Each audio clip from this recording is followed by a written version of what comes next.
ইতিমধ্যে আমরা ট্রাইব্যুনালে গিয়েছি, আরো আমরা ট্রাইব্যুনালে যাব। আমরা বলেছি ইলেকশন নিঃসন্দেহে দিনের বেলায় সুষ্ঠু ছিল। এক শ্রেণীর কর্মকর্তারা কিংবা যারা আগে থেকে প্ল্যান করেছেন যাতে করে জামাত ইসলামীকে সিট 100 না পাওয়া যায়, যাতে করে বিএনপিকে 2/3 মেজরিটি দিয়ে যা ইচ্ছা তা করার সুযোগ পায়। রাষ্ট্রের ভিতরে একটা অংশ তারা রাষ্ট্রকে ভালো বিবেচনা না করেই তারা 50 থেকে 52টি আসন অত্যন্ত সুপরিকল্পিতভাবে এটাকে গণনার ক্ষেত্রে হোক কিংবা আগে ডিক্লেয়ার দিয়ে হোক এই কাজে তারা করেছে। ইতিমধ্যে আমরা ট্রাইব্যুনালে গিয়েছি, আরো আমরা ট্রাইব্যুনালে যাব।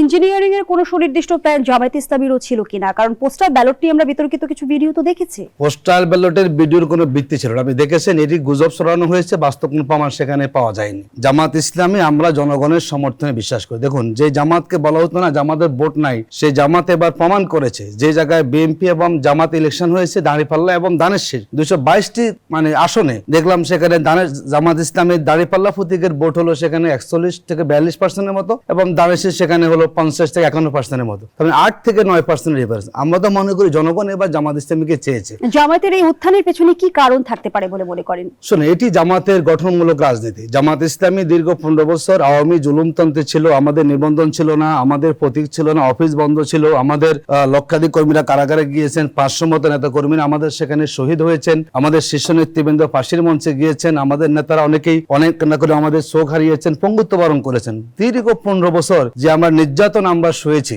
জনগণ সিম্পেথি ছিল এবং বিগত 1.5 বছরে জামাত প্রমাণ করেছে এই বাংলাদেশে, নতুন বাংলাদেশে একটা নতুন রাজনৈতিক বন্দোবস্ত জনগণের প্রত্যাশার আলোকে জনগণ যে বাংলাদেশটাকে চাচ্ছে, জামাত ইসলামীর প্রতি মানুষের আস্থা তৈরি হয়েছে এই কারণে যে জামাত ইসলামীর পক্ষে সে একটা সুন্দর বাংলাদেশ গঠন করা সম্ভব, যেখানে দুর্নীতি থাকবে না, যেখানে স্বজনপ্রীতি থাকবে না, যেখানে ইনসাফ থাকবে, যেখানে বৈষম্য থাকবে না, যেখানে মানবিক বাংলাদেশ গড়ে উঠবে এবং মানুষ যেখানে তার একটা মানবিক মর্যাদা নিয়ে বেঁচে থাকার সুযোগ পাবে। জামাত ইসলামী তার কাজের মধ্যে দিয়ে, বক্তব্যের মধ্যে দিয়ে মানুষের কাছে আমরা প্রমাণ করতে সক্ষম হয়েছি না আমরা ডিফারেন্ট, আমরা অন্যদের মতো নই। যদি আপনারা আমাদের প্রতি আস্থা রাখেন, এই বাংলাদেশটাকে যে জুলাই অভ্যুত্থানে আমাদের 2000-এর মতো ছাত্র, যুবক, শ্রমিকরা জীবন দিয়েছে, মানুষের যে প্রত্যাশা জায়গাটা, জামাত ইসলামী সেই জায়গাটাকে ধারণ করে মানুষের মনে সে আস্থা জাগাতে পেরেছে বলে আপনি দেখেছেন বাড়ি যাচ্ছে রেলের মানে ট্রেনের উপরে দাঁড়িপাল্লা স্লোগান, লঞ্চে দাঁড়িপাল্লা স্লোগান। মানে বাংলাদেশের মানুষ এবার চেয়েছিল মনে প্রাণে নতুন বাংলাদেশ জামাত গঠন করবে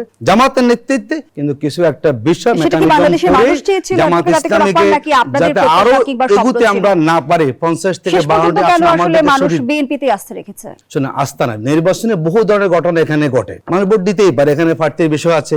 বিএনপি আগে তারা ক্ষমতা ছিলেন, আমরা তো মাত্র 1.5 বছর, আমাদের দলটা তো স্বাভাবিক কাজ আমরা করতে পারিনি। আসলে আমরা তো বলা যায় কাজ করেছি সবগুলো আমাদের বাধ্য হয়ে আমরা গ্রেপ্তার এড়িয়ে আমাদের কাজ করতে হয়েছে। তো বিএনপি যেহেতু আগে থেকে স্বাভাবিক কাজ তারা করতে পেরেছেন, তাদের জুলুম তারা কিন্তু ওপেন তারা কাজ করার সুযোগ পেয়েছেন। আমাদের দলটা গোছানোর বিষয় ছিল, আমাদের যাওয়ার বিষয় ছিল। আশা করি আমরা আরো সুযোগ পেতাম, হয়তো আরো বড় পরিবর্তনের সম্ভাবনা সেখানে আমাদের ছিল।